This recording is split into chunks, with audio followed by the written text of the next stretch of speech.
Brought to you by Sheehan's Rustproofing. The Chiefs have just come out on the ice for a warm-up period. They're about to try for their 5th consecutive win. They're getting a good round of applause from their own booster club, who have traveled all the way from Charlestown to be here in Peterborough tonight.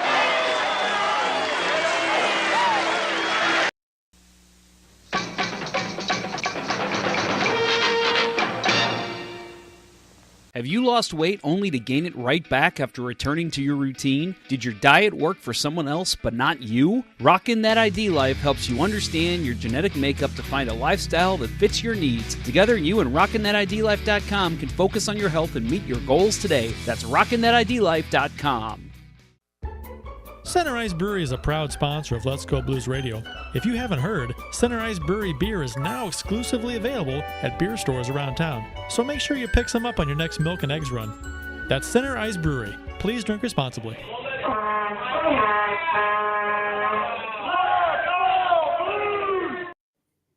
Welcome to Season 4, Episode 4, Season 11. 3 words in, and I screw it up. Welcome to episode. Oh my goodness! Right, restart. That's a wrap. That's a wrap, guys. In the podcast, this gets cut out. And YouTube folks, sorry, this is what you get. Welcome to episode 4 of season 11, which is episode number 380 all time of the often imitated, never duplicated, the podcast that other podcasts listen to. We are the original St. Louis Blues Hockey Podcast, Let's Go Blues Radio. We're pre-gaming it tonight as the Blues are in Seattle to take on the Seattle Kraken at 9 p.m. And we'll take you almost right up until game time. Special thanks to RockinThatIDLife.com and CenterIceBrewery.com for proudly sponsoring the show. Please check them out. It is Wednesday, October 19th, and we're streaming live on YouTube, Facebook, and Twitter. To interact with the show on social media, just do a search for us. You'll find us at LGB Radio is the handle on the socials. And if you haven't already done so, please like, follow, subscribe, ring the bell, and do whatever you got to do to help us out. We appreciate it. I'm Kurt Price. My co-host for the big show tonight are Bill Day and the infamous Jeff Ponder. The agenda for tonight's show includes discussion about we'll be basking in the glow of the big W on the big win on Sunday night, Saturday on opening night. And we'll discuss the game on against Seattle tonight. It's Parayko's 500th career game, so that's exciting for one person,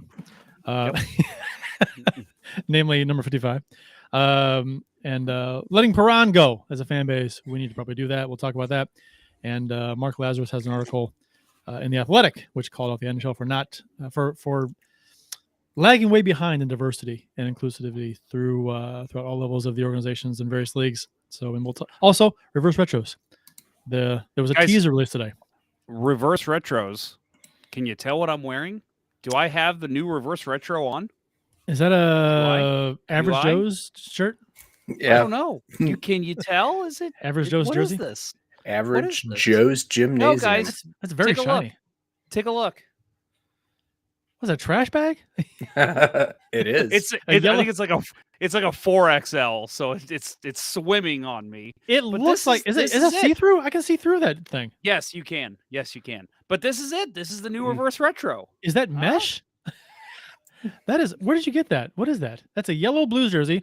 For those who can't see, a yellow, very shiny and translucent Blues jersey with a blue note on the front. Where'd you get that? This is the reverse retro. Take a look at the back. Let's see if you can guess who. This is a signed jersey too. So can you guess by the number? Oh, Paul Kariya. No. Derek Roy. No. Oh, wait, no, you wore 12. Why would I wear a Derek Roy jersey? God, that guy was awful. Tyler Pitlick. No, it would be Mr. Doug Gilmour. Oh, wow. Very nice. See it right. So right there. Did he live in that? I don't know. So did he wear it after a marathon? I don't know how this jersey came to be, but somehow this thing exists.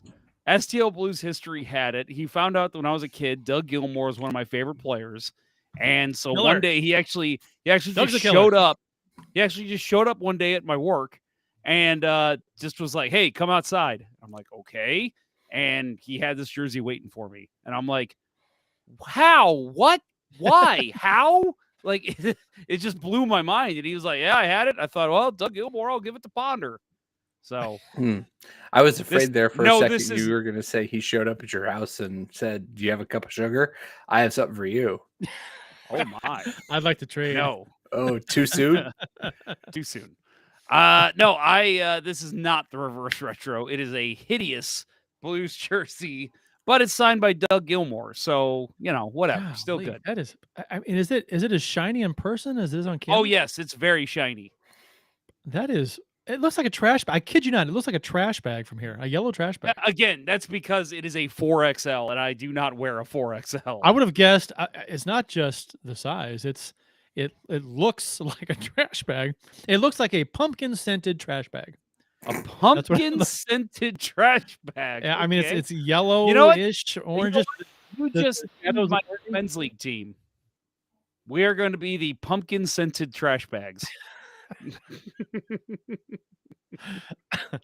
I mean, there's the trash bags you guys have in your house. Are they scented or unscented? Because they sell unscented trash bags, and I'm thinking, why? What would possess somebody to choose an unscented trash bag to put in their trash can when they could choose scented to kind of cover up any odors that might go in there? Why in the world would you choose unscented for a trash bag? I don't buy scented ones. I didn't even know that was a thing. Yeah, I mean, That's all I see on the store shelves these days. Scented, maybe scented. Then I have no idea. Vanilla, fresh scent, that kind of stuff. Mostly lavender. Lavender. Everybody sells lavender. Yeah, I feel like I'm wearing lavender right now.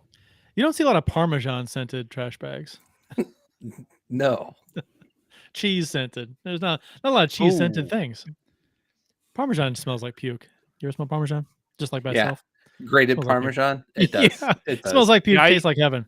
I used to work in a Italian restaurant. Yes, I definitely know the smell of garlic and Parmesan and all that. Matt Harris is in the house. He says, "Let's go Yellows." Mm-hmm. He also says, "Not translucent enough.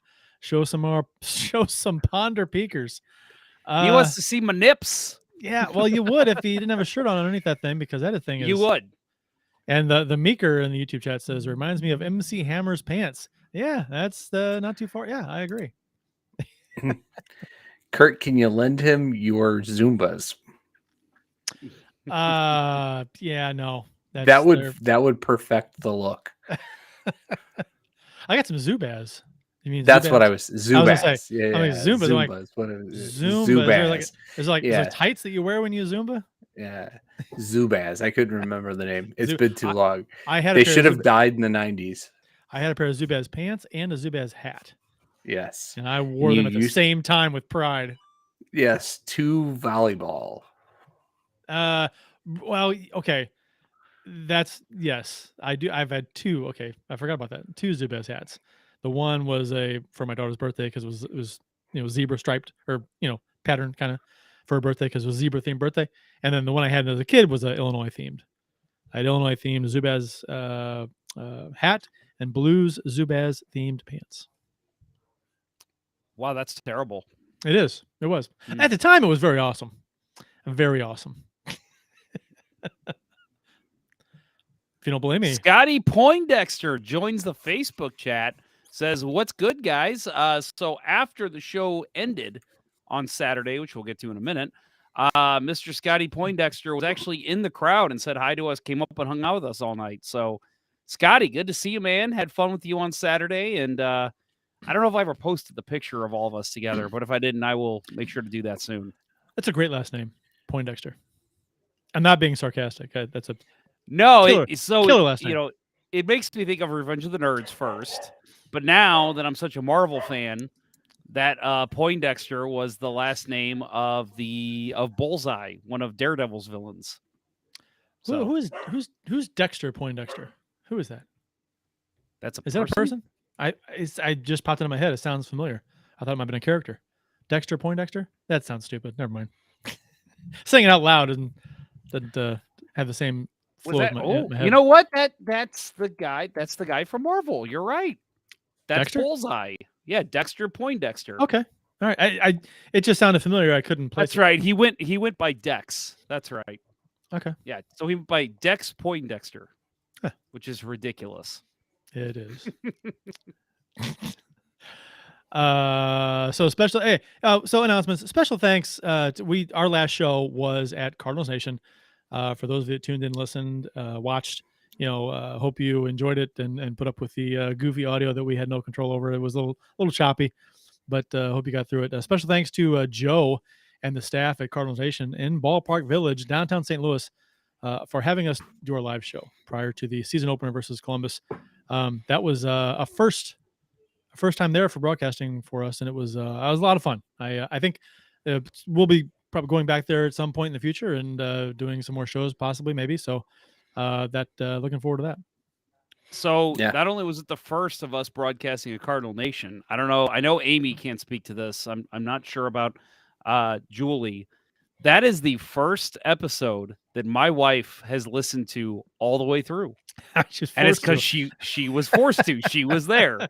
So it's funny because we got home and I even said, I go, so that's your first Let's Go Blues Radio. How'd we do? And she's like, well, if they're all as good as that, I would listen to it. I'm like, we are as good as that every week. Yeah, and quite honestly, we're probably better than that because it was a different situation. So we were, it was a little different. Big time learning curve that we were dealing with. Sure. Right. Yeah. Lots of, additional wires and just Ponder pulling over lights on top of everybody. And happened one time. That should have happened more because I'm very klutzy. I watched Prize Patrol Jeff consistently leaving the prize. Yeah. Here, let me go back. Let me go talk to somebody as far away from the broadcast table as possible, and then it's time to give a prize. Now I got to all the way back to the table to get the prize. So here, both times that I did that twice, I believe, maybe three times. The first two times, I know, because I was walking out, and as I was halfway there, like I was at the steps, I'm like, oh crap, I forgot a prize. At that point, I didn't want to turn around. I'm like, well, if they get it wrong, I won't look stupid. But then I realized I'm just gonna let them play till they win. And we had some good guesses. We had some great participants, and made me look stupid because I had to keep walking back to the broadcast table, then back to the table. I like how Joe. I think Joe said that he said something like, well, you lost about 15 minutes of the show just walking back and forth. That was pretty good, and I liked how most of those questions that we had printed out, we didn't use like 98% of them because there was so many, but most of those came from the Let's Go Blues Radio Trivia Shootout that we used to do on the show for a few seasons, right? So we had a stockpile of really good blues questions. Then we added to a little bit, and then I went and I edited a couple because of things have changed over time. But the one that I edited, you actually read with the vodka pop-off. Dude, that one, when I started reading through the names and I was like halfway through the second name of the choice, I saw the third one, and it just like surveyed in my head as I'm talking. I'm like, oh no, you're going to laugh like an idiot. Well, it was, the question was, which Detroit Red Wings player shot the puck that hit Pronger in the chest and stopped his heart? And it was a Russian player that did it, and so we had three Russian names, and one was Vyacheslav Fetisov, Sergei Fedorov, Mornov was on there, Mornov, Fedorov, and then Popov.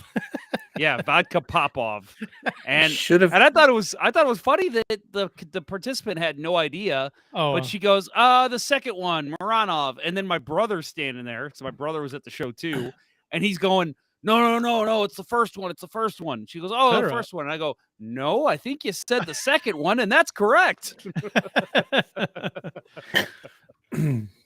Yeah, I still think it would have been better instead of vodka pop-off if it was Soda Popinski. Soda Popinski would have been good too. Yeah, that's more. That seems more Polish or Finnish or something. What's the old? There's an old "Want to Get Away" commercial where the guy's yelling in the stands, and he finds out that the parents of the player he's yelling at are sitting right in front of him. what was his name? Do you guys remember that commercial? No. It was a Russian player, Primakov. His name was Primakov, and he calls him Prima Donnikov at one point. Yeah. And then the announcer announces all the way from Russia, Vitaly Primakov's parents. And they're like sitting right in front of him. They just look awful. And the guy's like, he just kind of like ducks into the crowd. And then you hear the "want to get away." That was a great commercial. There's only a handful of first names, like it seems like, with Russian players: a Sergey, Vyacheslav, Vitaly. Not too many others, right? Alexei. Yeah. Vladimir. I'm thinking like 7 or 8. Most of them. There's only 7 or 8 names in all of Russia. The women too. Yeah. Mrs. Sergey Fedorov. But thanks again to Joe and the staff at Cardinals Nation for having us out there. It was a lot of fun. And then we got to watch the Blues beat the Columbus Blue Jackets. Pulled away in the third period, 5-2, which was great. A fun time was had by all.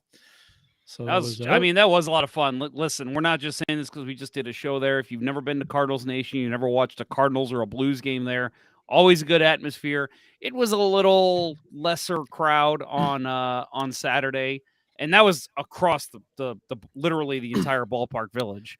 It was just the nice weather, the Blues rally before the game. Right. It was made it hard for people to come out. Yeah. But as the season goes on, especially as it gets chillier, that's a great spot to go watch a Blues game. Yeah, it was my first time there, and it was great. Joe was a very gracious and witty host. Thanks so much for having us out, and yeah, we hope to do it again, and maybe bring a few more people in to enjoy the great food and of course the great beer. And from what I understand, the Friday or Saturday games, they do. I do believe Joe does Saturday Blues games there. I believe. Yeah, so. And Saturday they have a Blues shuttle. Games, and they have a shuttle, free shuttle from Cardinals Nation, Ballpark Village to Enterprise, and also they validate for 3 hours worth of parking. So, and I have a question for you guys about the validated parking. So, did you have trouble getting out? Well, I did. Yes. What happened with you? So it wouldn't accept my ticket. So I pushed the button, and I was expecting a 3 hours validation, and it said it was $21, and I was like, that's not right with 3 hours validation to park, because it should have been a lot less than that. And so I hit the button for help, and the person in front of me did the same thing. They couldn't get something to work. They pushed the button, and someone comes on. A live person says, "Hello, yes, can I help you?" And I said, "Yeah, I'm at Ballpark Village outside Valley Sports Live, and I'm trying to use a validated ticket and it won't work." And she goes, "What lot? This lot?" I'm like, "Yeah." And she opened the gate. I got to leave. I parked for free. Oh shit! I still paid mine. I still paid mine, but mine was like the ticket was accepted. It was $12, which is not bad for parking for a Blues game. We were there since. We were there since 3. 3. Right. Yeah. 3:15. Yeah. Right. Yeah, I think my total after validation was $12. Yeah, that's $12. That's pretty. That's really good. That's great. And so, but my problem was I didn't realize first you have to insert your credit card upside down. So I did that, but then it wouldn't accept a debit card. So I had to use my credit card. So did you use a debit card, Bill, or did you use a credit card? Credit card. Yeah. So apparently I've been guessing to enough cards hospitals in the last year to know that most of those systems don't take debit cards. Yeah. So keep that in mind. When you go to Ballpark Village and you park there, do what Kirk did first. Just call someone, and apparently they'll just open it. Hit the service button and say, "Yeah, I'm having it won't take my ticket. I'm trying to get out. And what lot number are you? This lot number." And they just open the gate. Yeah. Well, for me, it was just a matter of insert the credit card in upside down and make sure you're using a credit card and not a debit card. After that, it was fine. Yeah, it was delayed for me. That was the only problem I had. There was a girl who was trying to come in, and like it wouldn't give her a ticket, and she called and was trying to explain it, and she was still sitting there after I left, like explaining, "I just want to get in. Give me a ticket." So if you're missing our point here, park at Ballpark Village for going to Blues games. Hopefully nobody else had the same issues we did. Yeah. And the customer service, if there was an issue there, it wasn't Ballpark Villages, it's the parking company. Yeah, and to the service, the support team's credit, I pushed the button, someone answered right away, and they opened the gate, and I left. It was very fast. That's pretty sweet. So I was pretty happy about that. All right, we should probably get to our break, huh? Well, we're gonna do beers. You want to do beers? Oh, we haven't done beers yet. We haven't done beers yet. Beers. That's We haven't right. done beers. Beers. Official beers of episode number 380. You can follow each of us on the Untapped app. You can follow me at CPrice12, Jeff J Ponder 94, Billy Blue Note 33. Bill, what is your beer this evening, sir? So I'm getting ready for the big reveals, right? Big reveal tomorrow. So got the Stanley Cup koozie. Oh, nice. Look at Yellow. that. That's a beauty. It's a it beauty. is a beauty. It's Beauty yellow. Beauty fish. It's King Pineapple Beauty. I found this at Randall's on Jefferson last week, and it's pretty damn kick-ass beer. Nice little pineapple flavor to it. Everybody that follows the show and listens to our beer segment knows the Beauty's been a long favorite of this show, and this is a nice little variant of it. And at 9% alcohol by volume, Wow, I'm gonna be feeling pretty good soon. Yeah. Jeff, you always call the Beauty the best IPA in St. Louis. So The best damn IPA The in best St. damn- Louis. You can quote that from Jeff Ponder. have you had that variant of? I have not. Okay. Where'd you say you got that? Randall's, Bill? Jefferson, yep. Rebels Jefferson. Okay. There's a Randall's a little closer to me. I might check that out because I From wanna Center try Ice this. That sounds Brewery. good. Center Ice Brewery. Our Proud friends, sponsor of the shoe. Yeah. the real big shoe. So mine is also a local St. Louis favorite. Four Hands Brewing Company, peanut butter chocolate milk stout, Absence of Light, one of Kurt Price's favorites. It is. And if you want to get a look at how dark this bad boy is, there you go in the Duff glass. If that's but not yeah, the good definition stuff. of caramel, that's a caramel looking beer.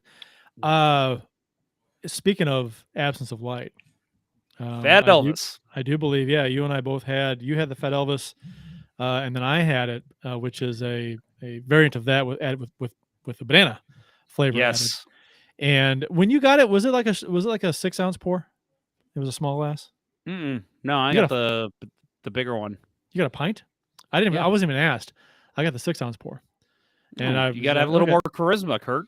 Well, I didn't know. I asked for the Fat Elvis, and she gave me that. Or maybe it's just that I look more like an alcoholic than you. Well, I had two of them. But I think I had two as really, well. really good. And I Really think good.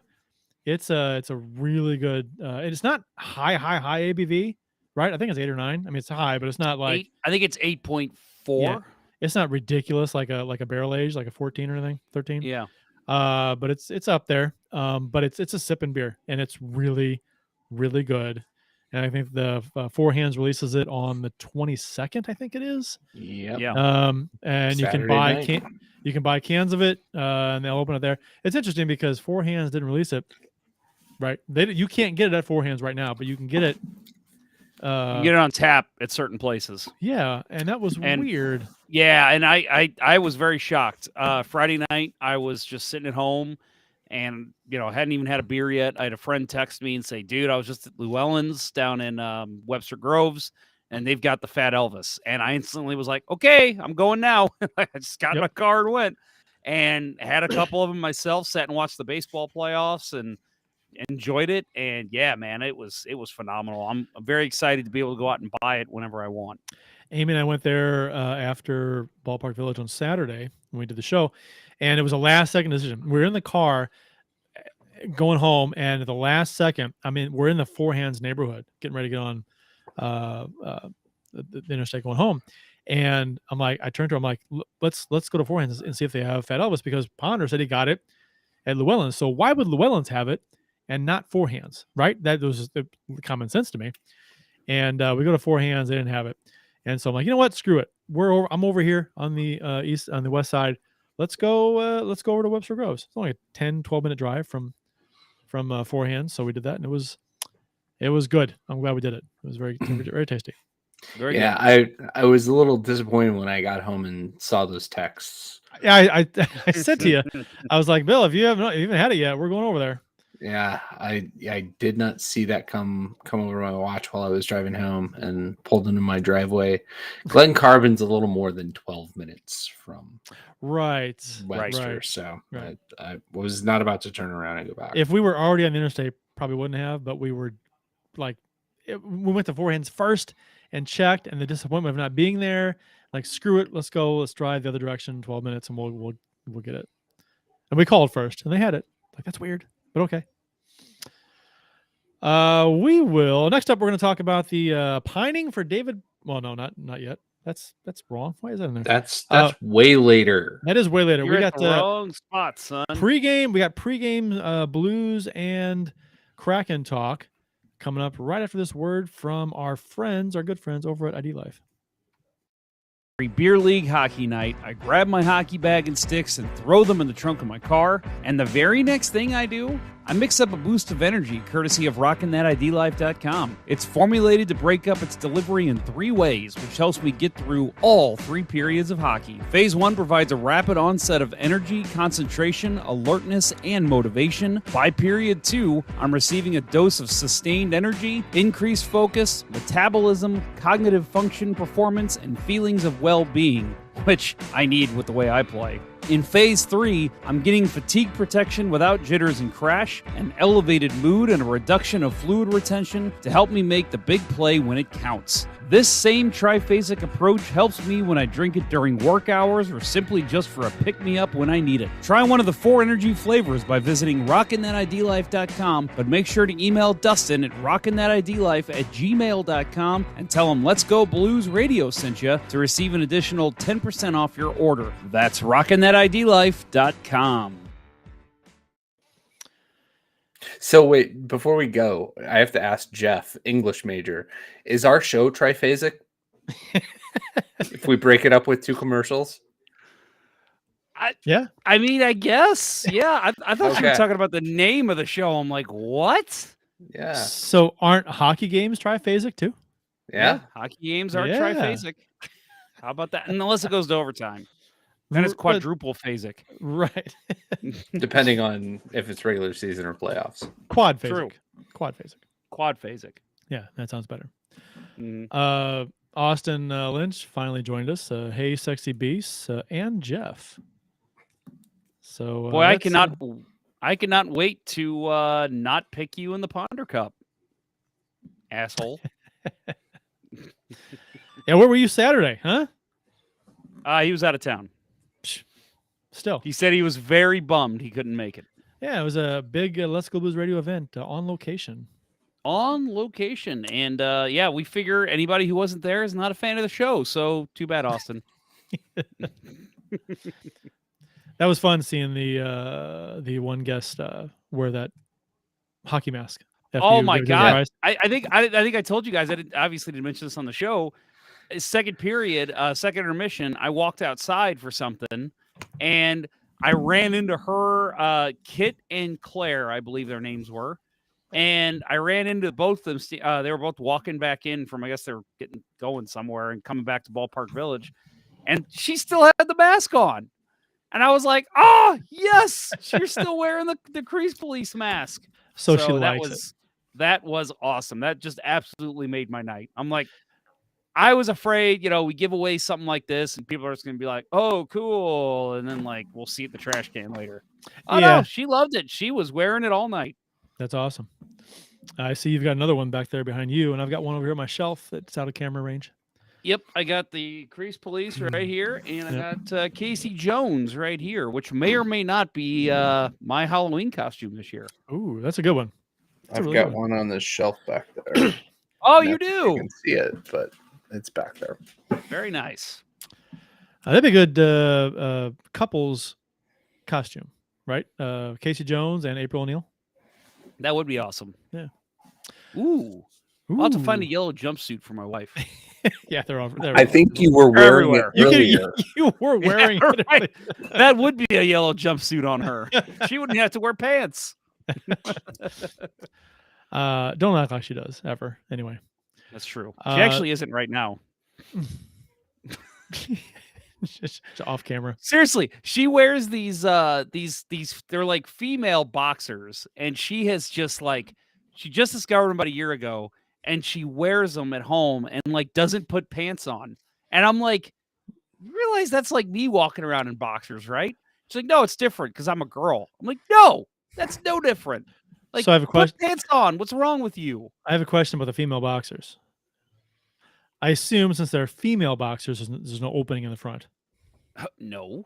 Okay, just checking. It's actually I don't know if I should make that joke. It's right between the legs. It still has an opening. Are you serious? No. Okay. No. I was gonna say that's got recipe for disaster written all over it. Okay, let's move on. We could do a whole segment on the opening of boxer shorts. And anyway, pre-gaming, St. Louis Blues at Seattle Kraken. We're about an hour away from that starting up, so this will be Seattle's 5th game of the season in 8 nights compared to the Blues' 2nd game in, I guess, 5 nights. The Seattle is 1-2-1 so far in the season. They had a 5-4 overtime loss to Anaheim to open the season. They had a 4-1 win versus LA, a 5-2 loss to Vegas in Seattle, and a 5-1 loss to Carolina, also in Seattle. So they're looking for their first home win. They're 0-2-0 at home so far, and Seattle is their special teams are interesting. Special teams typically come into play at some point in a game. Seattle is 6 for 18 on the power play so far this season, which is 33%. I think they're in the top, that's like 7th or 8th in the league. So pretty darn good. Their PK isn't near as good at all. They've given up 7 goals in 7 teams. I'm shorthanded, which is horrible. That's 58.8% on the PK, really bad. So I think I think that's actually Bill's save percentage as well. 0.588. 0.588. Yep. Slightly better for the career. You don't have your career stats in front of you? I don't. I know. I've got them tattooed, but they're on my back, so it takes a lot of effort to see them. They're tattooed on your back, so people can saw read him last them. night. I saw him last night. He's not lying. I was just gonna say, any good goalie has his career stats on hand, so he can give them at a moment's notice. I can tell you how many goals I've scored in my whole life. I played the pre-stats era. You can? Really? No. Oh, I was gonna say. I will say, up until I was about 18, I could. I used to actually like have a little tally in a notebook where I'd come home, and if I scored, I would put a tally, or an assist, I'd put a tally. I stopped doing that after high school. I'm like, I'm not going to be that loser in his 20s who keeps track of his goals and assists. I kept track of stats for the whole team for a long time. We did stats, and we had a website. Bill. We had stats and standings and everything. It was high tech for the time. Other teams would read our site. We had a message board. We had trash talk on our message board with other teams. It was nuts. Bill is pulling out some stats. I'm thinking here. There's his last time he pulled the scrapbook out. That was a pretty awesome find. Okay, so 1990-91, Cahokia Bantams. Our team was a bit of a juggernaut that year. We had 122 goals for, 21 goals against. Whoa. How many games? Like 14 or so? 12, 10? 4. 3. This is great radio here, folks. 22. 22. Wow. How many goals against? 21. 21. Wow, I had a less than 1 GAA. That's pretty good. Nice. So, yeah. Actually, no. 20. It was 20 games. I can't count. My math skills are awful, but 20 games. So my goals against average was 1.05. Pretty darn good. Yeah, 7 shutouts. Good. So, yeah. Look at Bill. Hey, Bill, give yourself a little pat there. A little pat on the back there. I do believe just so happened that I found this when going through boxes looking for my parents' tax stuff the other night. So I do believe our goalie Jeff is better than the Drop Podcast goalie, stat wise. Right? I will agree. I agree. He's better than any goalie on any podcast anywhere, and that includes Mike McKenna. Ooh, stat wise, yeah. If you just that small sample size, yeah. Yep, that 20 games. That's a better 20 games than Mike McKenna ever had. Beat that 20-game stretch, Mike McKenna. This team was pretty damn good. That was you said 90-91? 90-91. Yeah. So that was right before ballpark. Yeah. Yeah. Like a year before, or actually, right? No, that was during ballpark. That was when I met you. Yeah, yeah, that was right then. Yeah, okay. So yeah, this was a quite a good team. And Jeremy Younger, Jeremy Younger, yeah. You know him. He was on the team, but two real big studs on this team: Van Cassis and Chris Kirk. Chris Kirk was valedictorian at Cahokia and the quarterback of the football team, the captain of the hockey team. So, this has been the Cahokia minute for those folks wondering. So you had that season with that team, and then you had the ballpark season, which was right. We went like undefeated. We tore everybody up. Right. Almost lost the playoff game because I went saw Bill and Ted's Bogus Journey. Yeah, you and Redden, right? Yep. Now there's a story. Yeah. Yeah, that's awesome. They were an hour late to the game, and we were starting overtime when they showed up. Wow. Yeah. All right, let's get in tonight's game instead of a game that happened 40 years ago. Right. So Buchnevich tonight, unless something has changed, is a game time decision. Left practice early today. If he doesn't play, the Blues may add Levo to the lineup or go with 7 defensemen. I think they'll go with 7. We'll see. That seems to be what Berube likes to go to now, and it worked for him in the playoffs last year. So we'll see. The way Berube talked, acted like he wasn't confident that he was going to play. Yeah. He talked like, well, I don't think it's serious. You know, it's nothing that's a major injury. You'll just wait and see how it is. This early in the season, I would actually have no problem if they were just like, he can play, but he's not going to. Right. It's also against Seattle. Yeah. Right. Yeah. I agree with that. Like you don't want to let somebody. I think I can go out there and it's an 80% chance, right? Just let him get healthy. Yeah. Give him another day of rest. And I also think that they'll go with 7 defensemen. And I kind of, I don't know, maybe it's a bit of a selfish thing. I want to see Levo play, but I don't know that they're going to put a guy that's wearing Jaden Schwartz's 17 out there the first time he sees us. Well, I didn't think Levo. There's still an hour until game time. There's a good chance Jaden Schwartz still gets injured before they play. Right. I saw that tweet slip on a string of spaghetti. Yeah, right. You never know. I didn't think Levo was going to. I thought he missed the boat.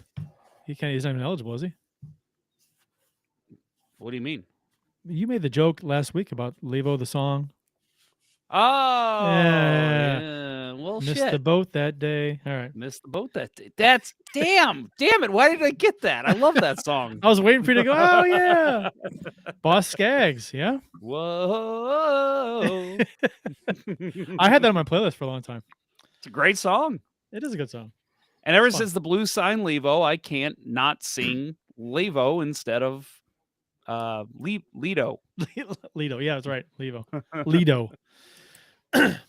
It is Colton Parayko's 500th career game tonight. He had a penalty shot goal in the game in Seattle last season, the first ever penalty shot goal by a defenseman in Blues history, which I think I remember saying at the time, that is crazy. Other defensemen have taken them. No one scored.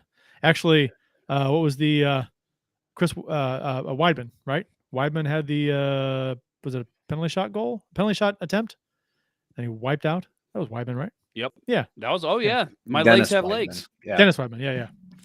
Dennis Weidman, yeah. He had that one, and then what's the other famous shootout where a guy totally failed? That one's probably the best though. I love That's that one. all. There's a great YouTube video still. It's like he just forgot, his distribution of weight on his skates or something. Just totally lost his. That was weird.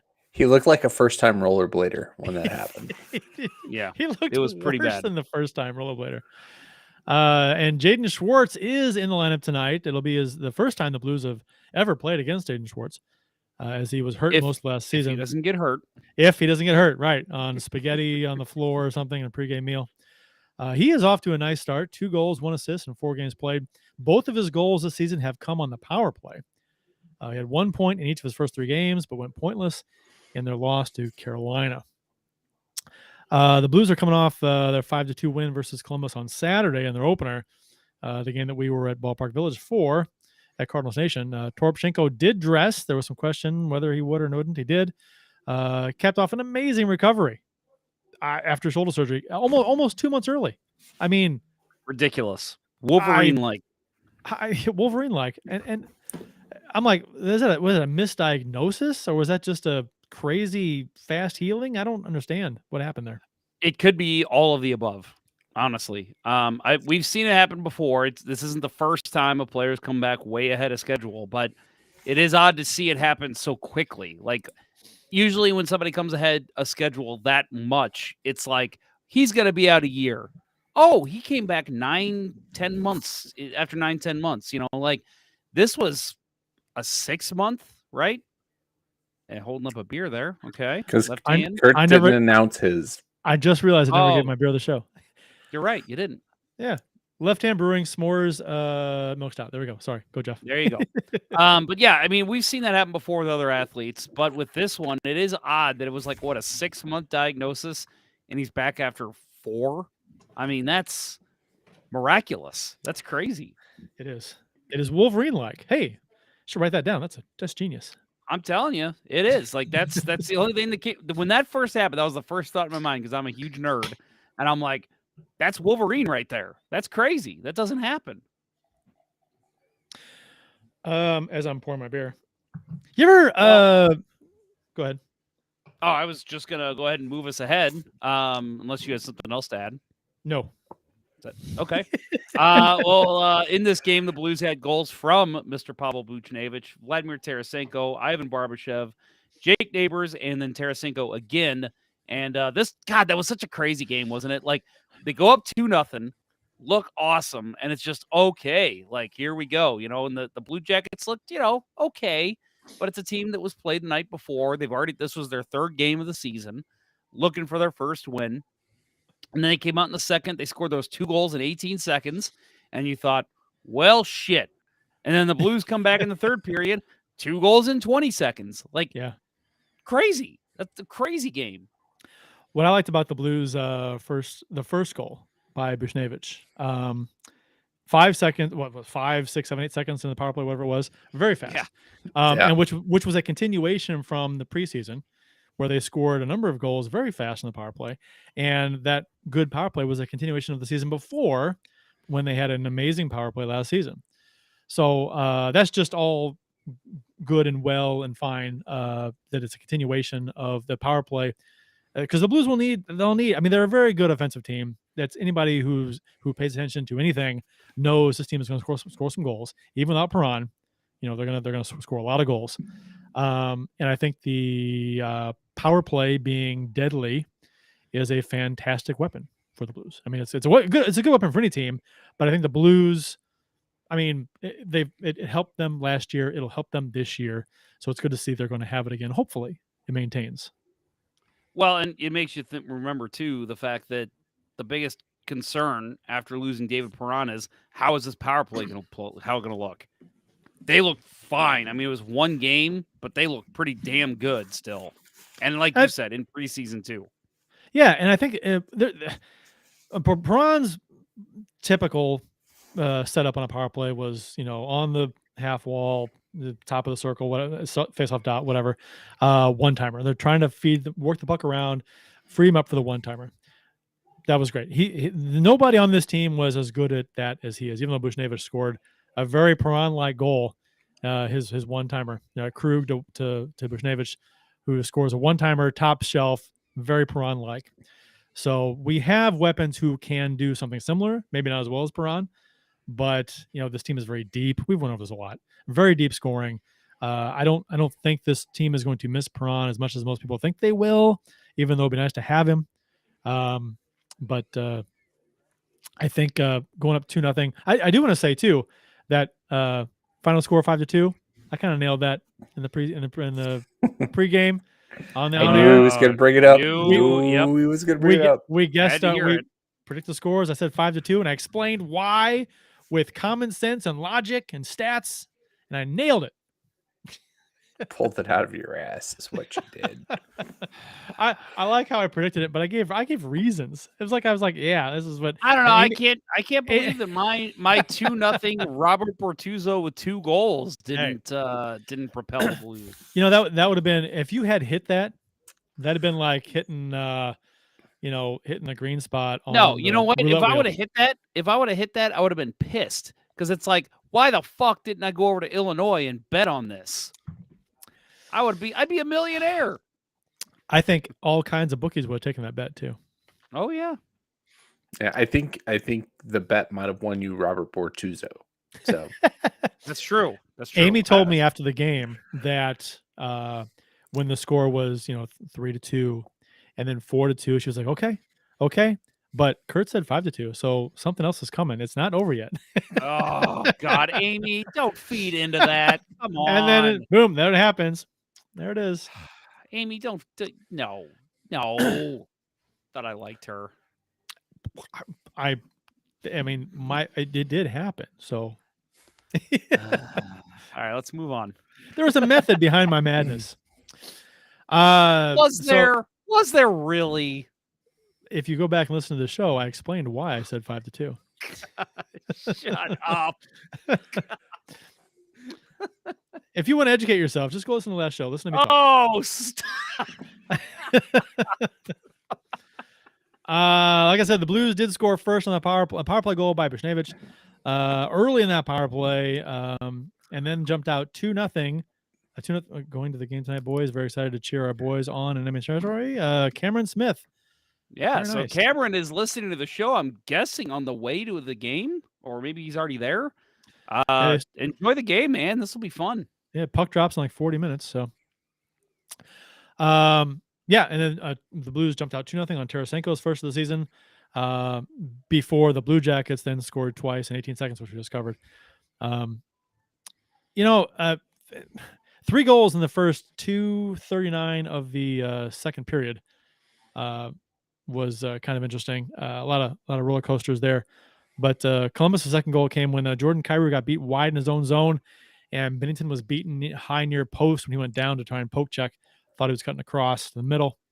That was the knock on Kyrou last season. His hustle, back checking, and on defense. Not, it's very small. It's one play this season, but he's not expected to play. I mean, he's not a strong defender, but he let him cut wide, and then Bennington goes down. I'd assume Bill's going to chime in and say it's a pretty weak goal against Bennington. Yeah, not a good look on Benny. I was going to say on the Kyrou end of things, I'm actually, I was actually kind of, torn, because he was the last guy back, right? He had the guy, and he just needed to play the body. And I think he's got to learn that it's not just positioning. You also have to play a little bit physical in the defensive zone. And I think if he would have taken the body and knocked him off, it would have, I don't think that goes in. But also, yeah, Bennington he can't give up that post that quickly. I think too, I mean, I agree with you 100%, but also, in fairness, it was a good shot. It was. He put it where he had to. Yeah. But yeah, and I think, and Kyrou's fast. Kyrou shouldn't be getting beat wide too much, but this is the type of play that I am a little bit, I don't want to say I'm okay with it, but I'm a little more okay with Kyrou kind of missing his assignment. He's not a defensive player. He's not expected to be super defensive, but it's the plays like we talked about. I think we talked about it last week, even maybe 2 weeks ago. I don't remember the play against the Avalanche when McKinnon just blew by him, and it was in the neutral zone. And it was just like, dude, you got to keep up with that. You're the only guy in the team that can keep up with that guy. Like, you got to hustle, move your feet. Like, this type of play, I look at it, it's a missed assignment. It's a lack of hustle, maybe, but I'm a little bit more willing to be a little, like, understandable of this kind of goal. Like, well, he's got a bad angle. Bennington should make the save kind of look. But you do still want to see a little bit more hustle out of Kyrou on a play like that. I think a lot of that play on Kyrou just stems from him just not being a defenseman. You know, a forward's not going to be great necessarily at sticking with that forward, pushing him to an angle where he can't cut in front. You know, and Kyrou's just sticking his stick. I mean, a defenseman's going to know how to play that better than Kyrou is anyway. Kyrou was with him in his defense. You know, he didn't lose his guy completely, but he lost a step on him. So. Right. It wasn't like the McKinnon thing last year, right? McKinnon, Not at all. McKinnon was his man. That was his right. guy. Yeah. Right. Yeah. He was there. He was the last guy back, but in the defensive zone, you've got to do more than just be there. Right. No scoring until midway through the third period then, when Barbashev scored. Then the Blues returned the favor as far as quick goals are concerned when Neighbors scored 20 seconds after Barbashev to grab that 2-goal lead back. That was a great offensive zone steal by Neighbors and a nice deke in traffic in the slot to beat Merzlikins. I thought that was a very nice Merzlikins. Very nice goal. Yeah, no, I agree. All of us like had that look in our eyes where our jaws kind of dropped, and we're all like, ho, ho, ho. It's like I said, we watched this game together, and that's how the whole place was at Cardinal Nation. Like, what a play by Jake Neighbors. And again, I'll say this now, and I know we'll talk about, well, we might get to this later. We'll see. But I know there's been some talk about how well David Perron started the season in Detroit. I'll say this again. I think Jake Neighbors is a big reason why David Perron was not a priority in re-signing here for Doug Armstrong, because he knew he needed to see space for this kid. And plays like that are proof this kid belongs in the NHL in a top 6 role. You got to wonder if the Perron situation would have been different here. We'll talk about it later. I don't want to talk about Perron too much. Now, they hadn't signed Nick Leddy. If they didn't have a guy like Neighbors and some good young players to, if they didn't have the offensive depth they had, would they have chosen Perron over Leddy? Yeah, I think it's not really the depth. I think it was Neighbors specifically, that allowed them that freedom to say, we're not going to push the cap just to make him happy and bring him in. I mean, yeah, we're still all having a hard time getting over it, but I think it's a long term, it's going to be the right move. Right. And again, David Perron will be back in the Blues uniform, trade deadline next year. Yep. Yeah. Most likely. Tarasenko got his second of the season with a minute and a half remaining. And that was the final, 5-2. The last 2 goals had been a little demoralizing for Columbus, both turnovers in their own end. And I think that was a matter of just tiredness. I mean, this team to start the season like they have to have a back-to-back game in the technically, I guess, the first weekend of the season, if you don't include the Europe games. That's tough. You're coming off preseason. You're not playing every night. Most of the players, at least. And, a guy like Merzlikins, I don't know how many looks he got in preseason, but I know he didn't play even half the games. So I think it's just fatigue setting in for a team that's just doesn't have their legs yet. And Kurt just jumped to the other side of the room. That was impressive. Nobody told me I was reversed. Yeah, you were reversed. I'm sorry. I didn't know. Should have told you. I didn't. Moose out front should have told you. I thought that was part of the reverse retro talk. That's all. I like that. I like that. Look at Bill. Yeah. Bill is so quick. That's what she said. That's why Julie loves him. Oh. No, I was gonna add on just to keep our stupid joke running. 3 games in 5 nights for the Jackets, and then they had to fly all the way from the Middle East. Yes, that is tough. I mean, driving from the Middle East to the Midwest, that is tough. So the matchup tonight, the Blues did beat Seattle in all 3 games they played last season, outscoring them 11-2, which is for those who don't want to do math, I'll do it for you. 3.67 goals for average and a 0.67 goals against average. Seattle's special teams are a focus in this game. They actually touched on that on their website in their pregame. Vastly different ends of the spectrum. For that, Seattle credits Burakovsky, Bjorkstrand, Beniers, Schultz, and Schwartz for their nice power play numbers so far, which coincidentally are their like top 4 or 5 goal scorers, point getters too. You mentioned the Blues beat Seattle in all 3 games they played last season. How'd they do before last season? Undefeated. Undefeated. Oh undefeated. My God. Have never Blues lost to Seattle. That's crazy. Well, let's hope that continues. No, I tell you what, Matty Beniers, I think that kid's going to be a star. I love his game so far. I saw him a little bit in the preseason, and obviously now in the regular season, although the Kraken haven't gotten out to the start they wanted, that kid's good. He's a very, I don't want to say quick skater. He's a very fluid skater and knows how to get open, and it just seems like he's going to have a great NHL career.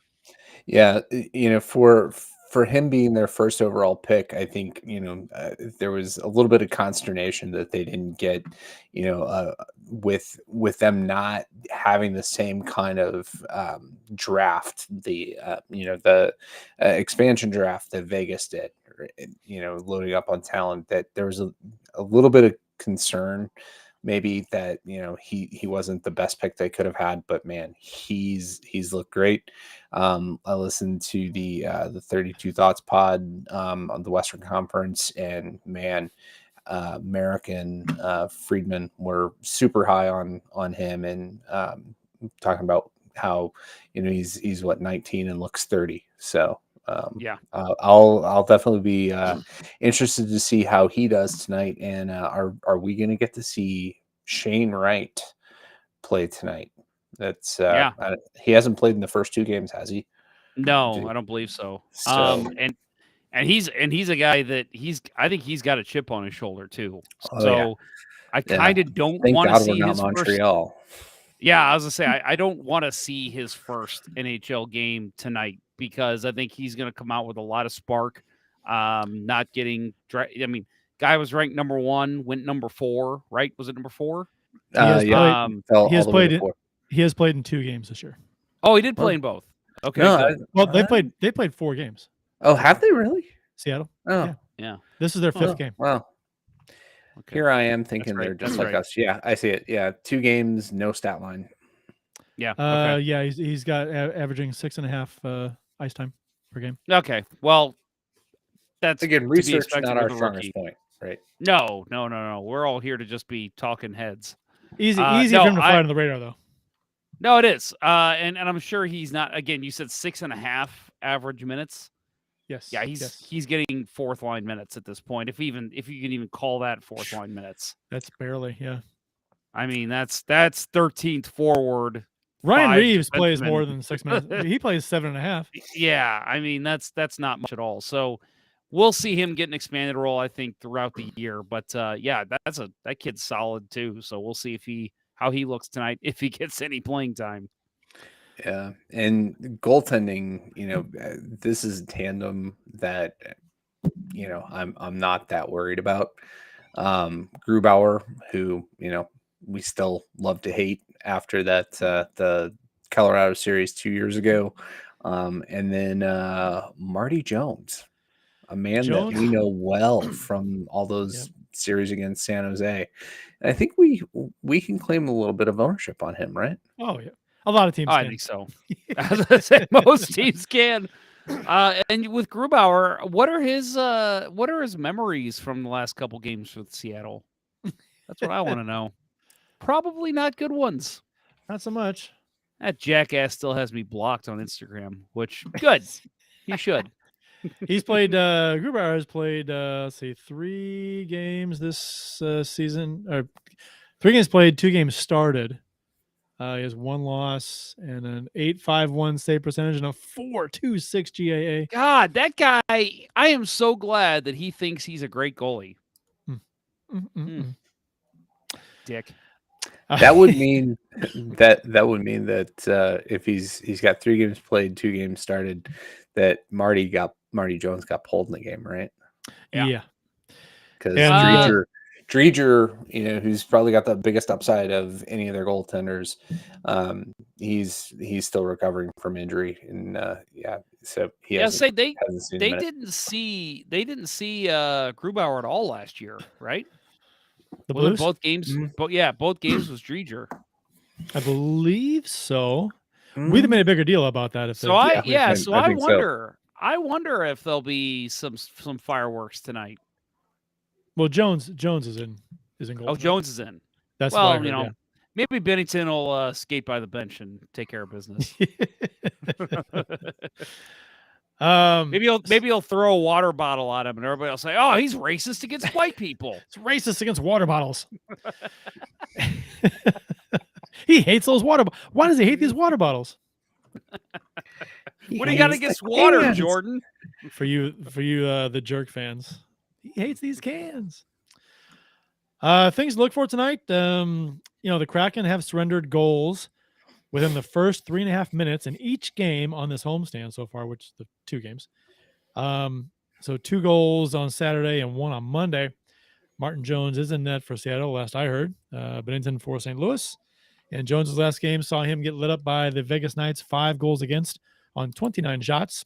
His first game came against LA this season, where he got the win, stopping 26 of 27. And the Kraken are averaging 12 penalties in minutes per game so far this season, which is a lot. The Blues only took 3 penalties in the first game, and only 6 teams take fewer penalties per game than the Blues last season. So, look for the Blues to continue to value high-quality shots on net over quantity, I think. You guys want to hear a surprising stat line? Martin Jones's record against the St. Louis Blues, 7-6-2. The 7 mostly came as a king, right? Would have had to have. Oh, yeah, because that's when the Blues were getting owned by the Kings. Owned. Who owned the Blues? His other stat line, 1.97 GAA against the Blues and a 926 save percentage with 1 shutout. Now, I want to see if I can find his playoff numbers against the Blues. Yeah. Well, tonight, it's got to be about special teams. I'm sure they're going to touch on that on the pregame show. And it's Seattle is so bad in the small sample size to start the season on the PK, and the Blues have a very, very good power play, and Seattle takes a lot of penalties. They have so far. So that's a recipe for a couple of power play goals for the Blues in this game. I think the Blues get two power play goals for the Blues in this game. Oh, is that your only prediction? Well, they're going to win this game. They'll win the game. Let's go on a few. They'll win the game, 2 power play goals, and they win 4-1. I'll say ditto. So that way, if you're right, you can't sit and brag and say you were the only one that was right. So I'm going to say exactly what Kurt said. Well, what I'm going to say is that I was first. No, I was thinking it before you. Oh, okay. All right. Yeah. Sorry, man. Yeah. All right. Look it up on IMDb. Brendan Shanahan was in Forest Park. Not anymore. Forest Park. He was in Forest Park. He used to live in Dogtown. That's practically. We should put that in his Wikipedia. We should put that on his Wikipedia page. That he was in the band Linkin Park. Or by Forest Gump, he meant Forest Park. Which Brendan Shanahan is no longer on credited as being in an uncredited role in Forrest Gump on IMDb. Thanks to me. Yeah, thanks to Kurt. Really had to make sure he was right there. Well, I was right either way. It doesn't matter if it's on there or not. But That was Oh, funny. you are. That was funny. I after I claimed he was on there, I went and watched it like the next day, and I Yeah. watched the football scenes over and over, and I never once saw him. I guess he could argue, I had a helmet on, I was in the background. No one saw me. I don't know. Doubt it. Let's see. I think I touched on it. The Blues in the first game, they had 25 shots, 5 goals. Look for them to, it's their strategy. They're not going to get necessarily a ton of shots on goal. They're looking for quality over quantity. Something that Dom and his model just can't seem to understand as a benefit for this team. But it worked for them last season, worked the first game. I don't see any reason why that would change. They're not going to be shooting and firing the puck every chance they get. They're going to work quality shots, which is, as long as they're scoring goals, that works for them. It's fine. I think where that strategy comes into play, where it's frustrating, is if you're trailing late in the game and you have some opportunities to fire the puck on net and you choose to pass it up for maybe a better chance and don't get a shot. I think that's when it's frustrating, is if you're trying to score a goal late to tie and you're passing up chances to get the shot on net. I think we have time for a break from Center Ice, right? Before we get into some reverse retro talk and some talk about Perron. What do you think? After this word from Center Ice Brewery. Do it. Do you like hockey? No, of course you do. Do you like beer? Of course you do. Are you 21? Well, let's hope so. If you answered yes to all of those questions, run on down to your local beer distributor and pick up a 2-4 of Old Arena Lager, the Beauty IPA, or any other delicious hockey-themed beer from Center Ice Brewery. That's right, Center Ice Brewery beer is available at various beer stores around town, so check around for the one closest to you. That's Center Ice Brewery. Let's go Blues!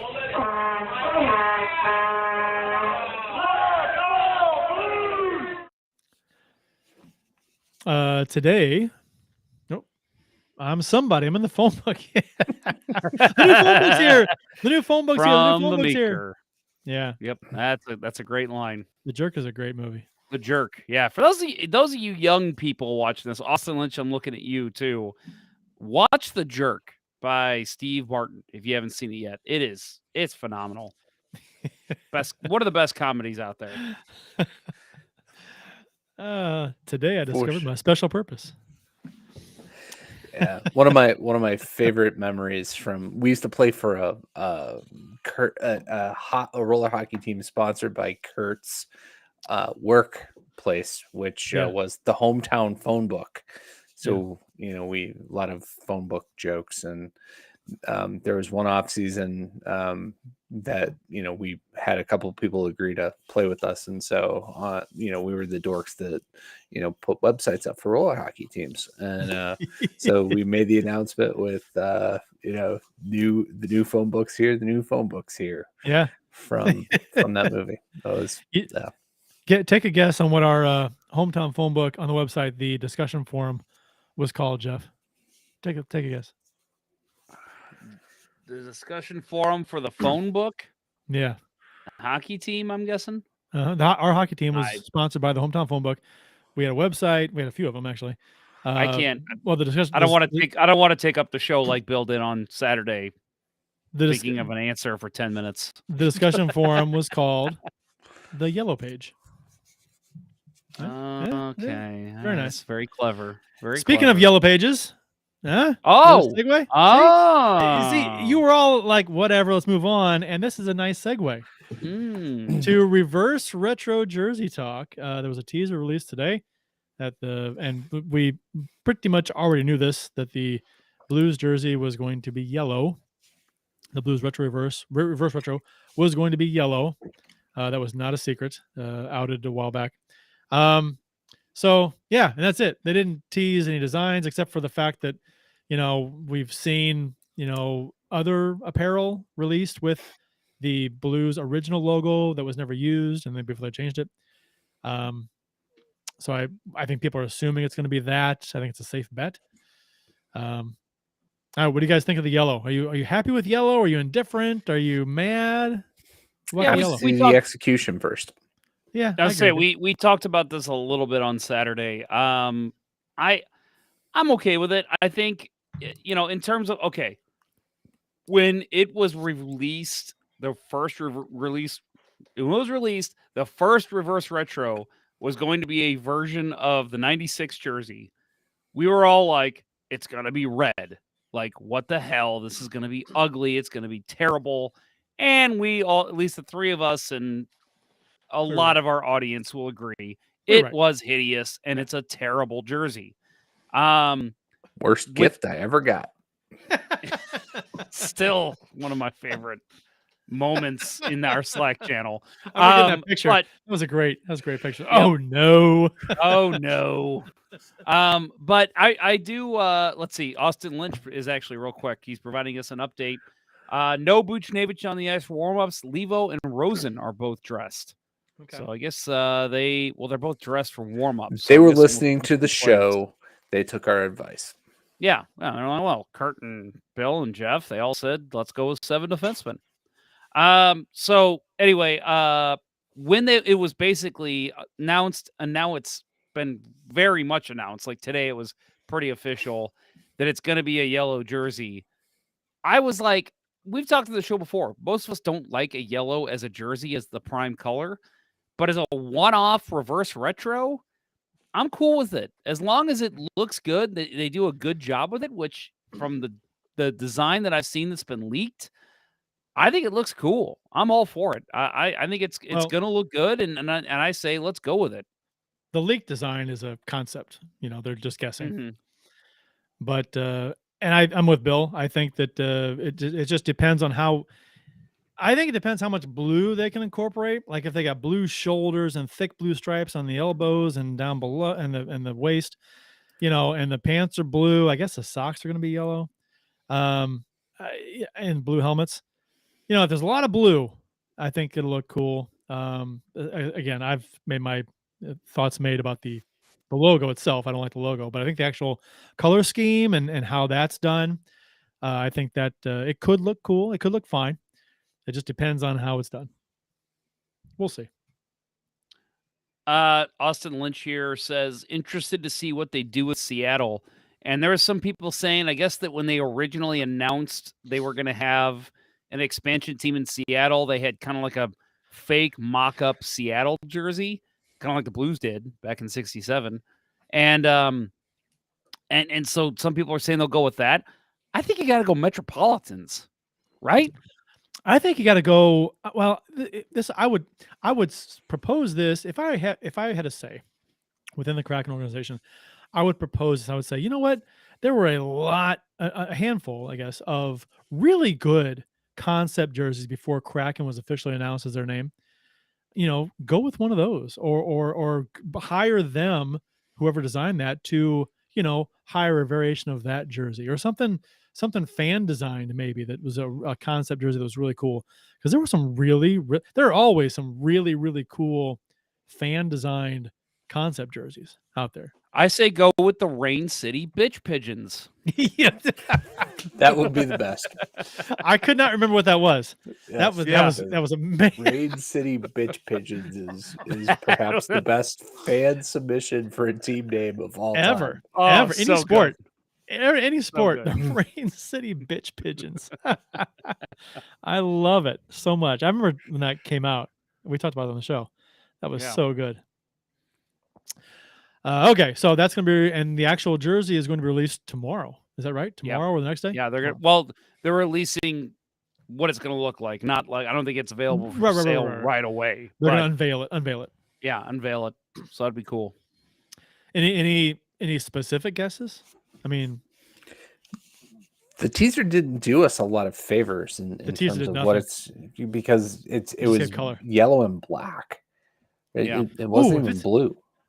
I almost hope, I hope to God it's something completely different than what people are thinking. Yep. It's yellow and black with a I don't know what the fuck on the front, but it's just something. Honestly, I'm fine. I'm fine with something different like that. The only thing I want is no fucking red. We've had enough red on these damn jerseys. I'm done with red. Use purple. I don't care. I'm just done with fucking red. All right. Yeah. Yeah, we talked about that on the show Saturday. I don't want the average Joe's gym jerseys or the Liverpool thirds from last year that made them look like hot dog vendors. Please, no red and yellow. All right. I thought that was someone clapping, like someone doing audio. I've trained Sheldon to give me that applause. I secretly applaud Bill every time he talks. Okay, so moving on. Can we let David Perron go, please? There are an awful lot of people that just can't seem to let go of David Perron. Especially now that he's off to a nice start in Detroit, crying and pining over him not being here. Maybe it's a lot of new fans who haven't really experienced a lot of huge fan favorites leaving town, and they just don't know how to act. It's weird to me. I think, remember in Holland Shanahan leaving, and they went to Detroit eventually. They ended up there together to win a cup. That was insane. And I don't remember fans complaining that much about that as they are to David Perron now. Maybe because Perron won a cup with us, you think? That it has to have a lot to do with it. And Perron wanted to be here, that combination. But man, oh man, it's almost like people have never experienced fan favorites leaving town before.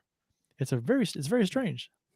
I think social media has just made that so much worse. Plus, we have, I won't name names, we have certain social media people that have a lot of people that follow and trust their words as gospel, which I'll never understand, who just will not let go David Perron. And, oh my God, it hurts so much that he's gone. Get over it. Good Lord.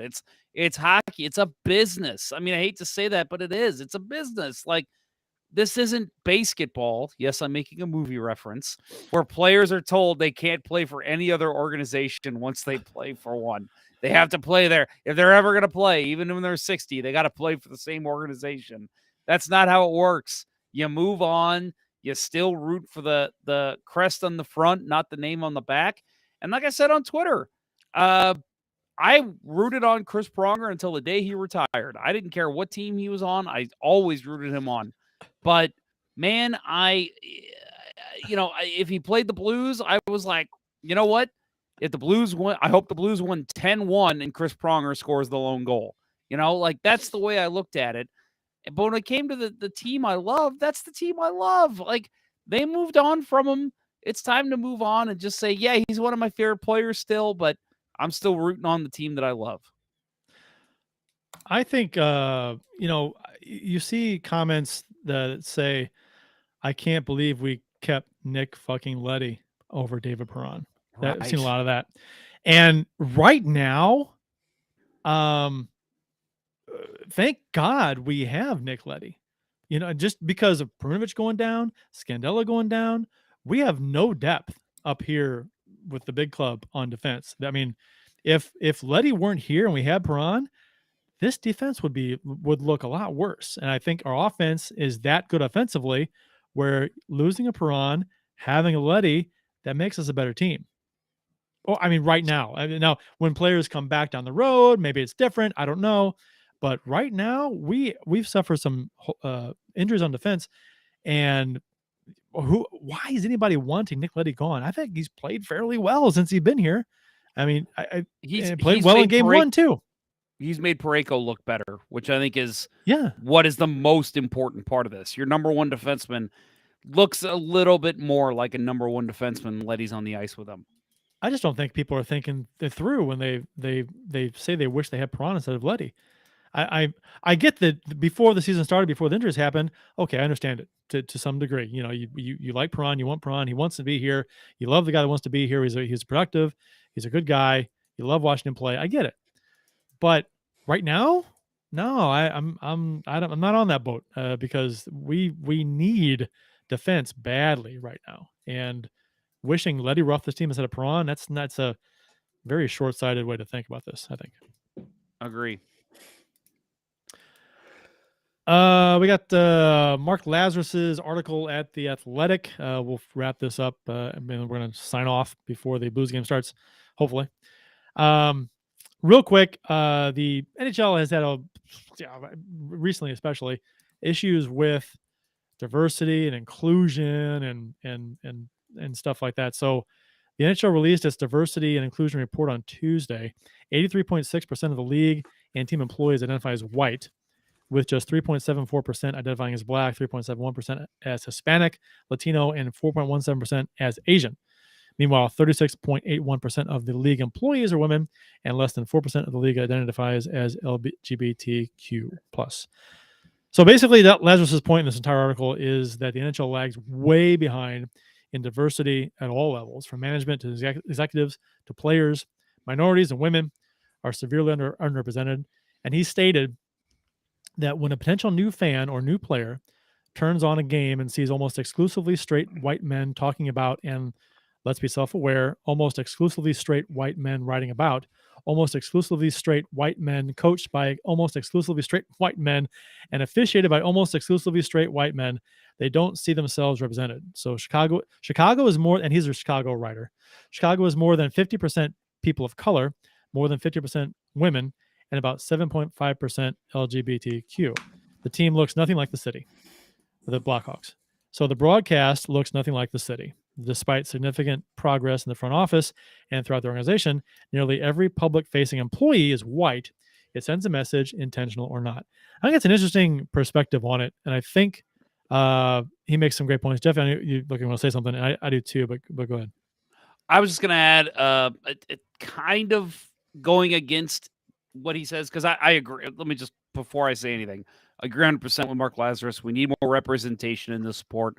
I mean, there are so many. I mean, just looking at female, there are so many intelligent female reporters out there that are stuck not making it up to the NHL ranks. You know, I've talked to female reporters that are reporting on the female game, as well as writing for like the AHL type teams and writing for secondhand NHL blog sites that could do a great job reporting on the NHL, like a lot of these white straight males are, as Lazarus calls them. But I'll just say one thing. The change is going to happen first on the rink. And I think that is slowly starting to happen. We're starting to see more black. We're starting to see, we did have the first Asian goalie within the last 20 years playing the NHL. I know that was a little bit of a publicity stunt by the Kings, Tamaka Fuji, but still, seeing an Asian player in the game was awesome. Obviously, Manon Rhéaume did a lot for women's hockey, just appearing in a preseason game. So I get it. This is, but we're going to see the change, I think, on the rink first. We start seeing the women's game being built up, which is what's happening. I think slowly. I'd like to see that progress faster. We're starting to see more black players in the NHL. Hell, we've got an Australian playing in the NHL on the Blues. Like, that kind of stuff is slowly happening. And I think over time, that will bleed into the rest of the game. It's just, to me, it is taking a little too long. I think I'm not okay. I agree with you that fixing it at the ice level would work its way up and trickle up eventually. You know, more interest in the game that results in more players, more interest in management positions and things like that down the road. But I'm not sure exactly how you fix at the player level with some segments of the population, just because the sport is inherently expensive. You know, you're really excluding more or less a lot of people who just can't afford to have their kids play hockey or to play leagues or pay for ice time, or they don't have the time dedicated to get up at 4 a.m. to get to a 6 o'clock game, for crazy scheduled ice times. So, which is interesting to me because ice time is weird because baseball, you don't see baseball games being played at 6 a.m., 7 a.m., but hockey is like, you got to get up early, go to games or practice or whatever. Well, that's because you can build a baseball field anywhere in your backyard. There's only so many rinks, right? There's only so many rinks. There's only so many rinks, right. And you got to think during the day, a lot of kids can't play because they're in school. Right. But I think that it's really hard to get a large segment of the population involved in hockey, which happen to be, a lot of minorities, a lot of segments of the population who just can't afford an expensive sport like hockey. It's an upper middle class sport.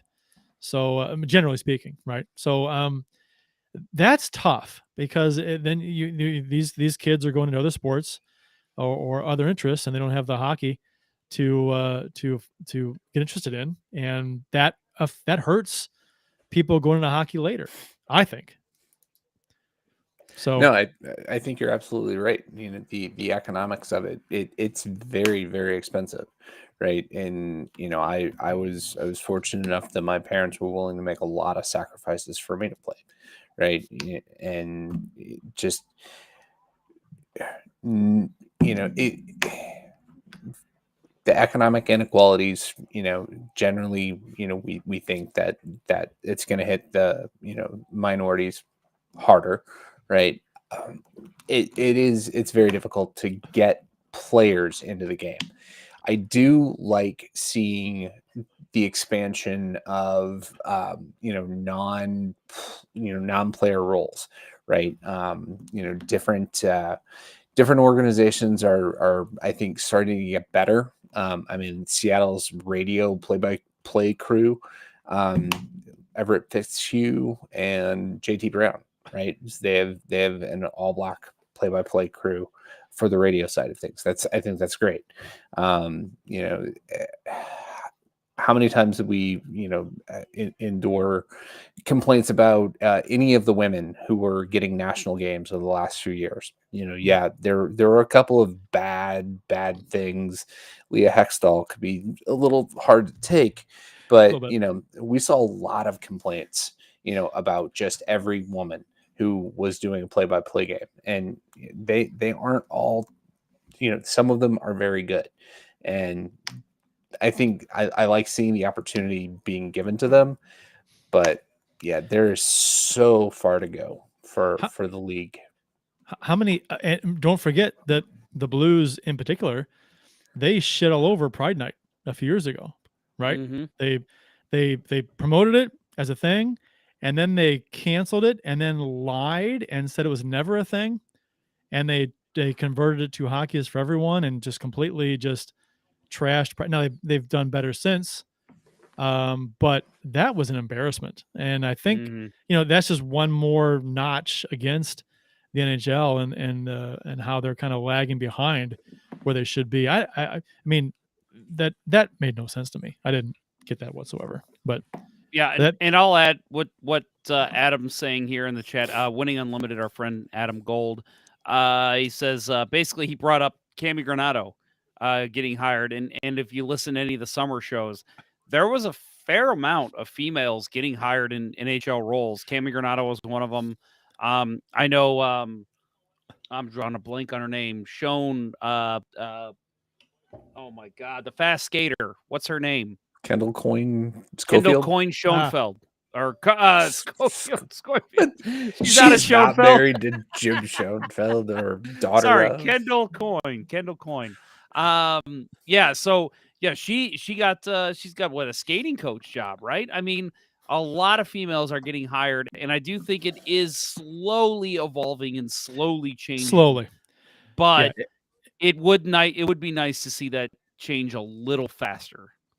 It's baby steps, and I think other sports have an edge getting kids started in their sport, a more diverse group initially anyway.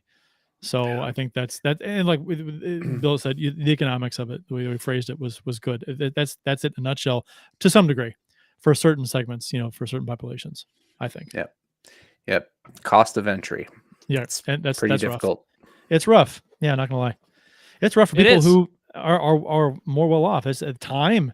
I mean, not just money too. It's time. It's crazy.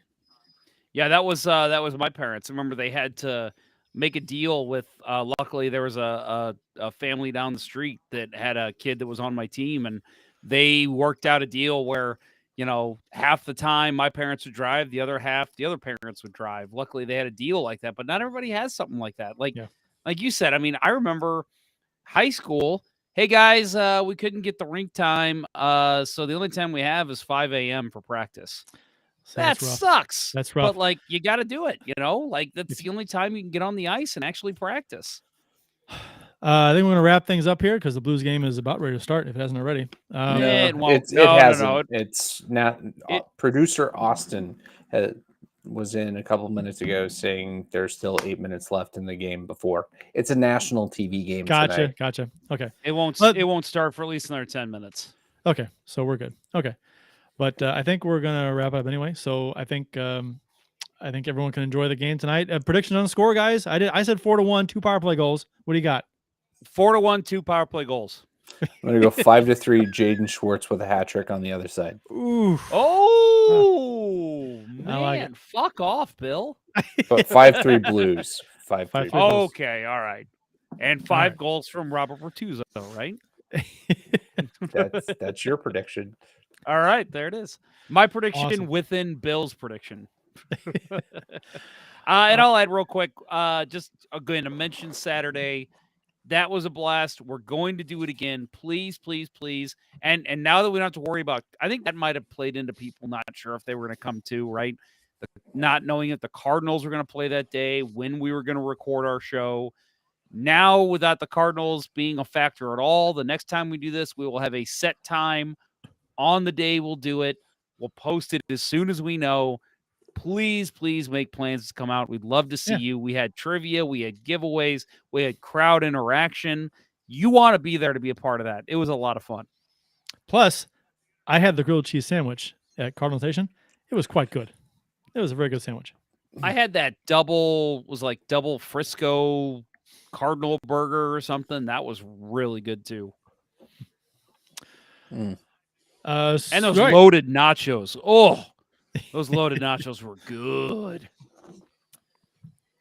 Support for Let's Go Blues Radio is brought to you in part by ID Life, the world's only truly personalized vitamin platform based on a health assessment of your DNA. Visit rockinthatidlife.com for more information. That's rockinthatidlife.com and get 10% off by emailing Dustin at rockinthatidlife@gmail.com and tell him Let's Go Blues Radio sent you. And by Center Ice Brewery, St. Louis's tasty hockey-themed beer. Check out your local beer vendors for availability. That's Center Ice Brewery beer. Please drink responsibly. That will wrap up episode 4 of season 11 of the original St. Louis Blues Hockey Podcast, Let's Go Blues Radio. Thanks for listening, and thanks to those who participated in the YouTube and Facebook live chats during the live show. We hope you enjoyed it as much as we've enjoyed bringing it to you.